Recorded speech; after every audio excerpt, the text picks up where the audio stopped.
ஈரோடு மாவட்டம் சத்தியமங்கலம் பேருந்து நிலையத்தில் ரீட் சேவை நிறுவனம் சார்பாக விழிப்புணர்வு பிரச்சாரம் நடைபெற்றது. கடந்த 23 வருடங்களாக குழந்தைகளின் கல்வி வளர்ச்சிக்கும் தொழிலாளர்களின் நலனுக்காகவும் இந்நிறுவனம் பணிபுரிந்து வருகிறது. மேலும் பல்வேறு விழிப்புணர்வு கூட்டங்கள் மற்றும் பயிற்சிகள், பிரச்சாரங்கள் ஏற்பாடு செய்து நடத்தி வருகிறது.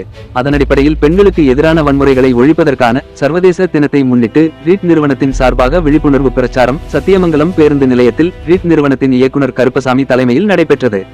இதில் சத்தியமங்கலம் நகராட்சி தலைவர் ஜானகி ராமசாமி, சமூக ஆர்வலர்கள் ஆணைக்கொம்பு ஸ்ரீராம், முத்து, விரிவா அலுவலர் விஜயலட்சுமி மற்றும் வசந்தி, கல்யாணி, ஊர்நல அலுவலர்கள், மகளிர் காவல் ஆய்வாளர் சரஸ்வதி ஆகியோர் கலந்து கொண்டு சிறப்புரையாற்றினர். பிரச்சாரத்தின் முதல் நிகழ்வாக பிரச்சாரத்தில் கலந்து கொண்ட அனைவரையும் ரீட் நிறுவனத்தின் திட்ட ஒருங்கிணைப்பாளர் அன்னக்குடி வரவேற்றார். பிரச்சாரத்தின் நோக்கம் குறித்து ரீட் நிறுவனத்தின் இயக்குனர் ஆர் கருப்புசாமி விளக்கம் அளித்தார். இதனைத் தொடர்ந்து பாலின சமத்துவம் குறித்து சிறப்பு அழைப்பாளர்கள் ஒவ்வொருவரும் தங்களது கருத்துக்களை பகிர்ந்து கொண்டனர். இறுதியாக மகேஸ்வரி நன்றி கூறினார். எதிரொலி செய்திகளுக்காக ஈரோடு மாவட்ட செய்தியாளர் நிஜாம் பாஷா, ஒளிப்பதிவாளர் சிவகுமார்.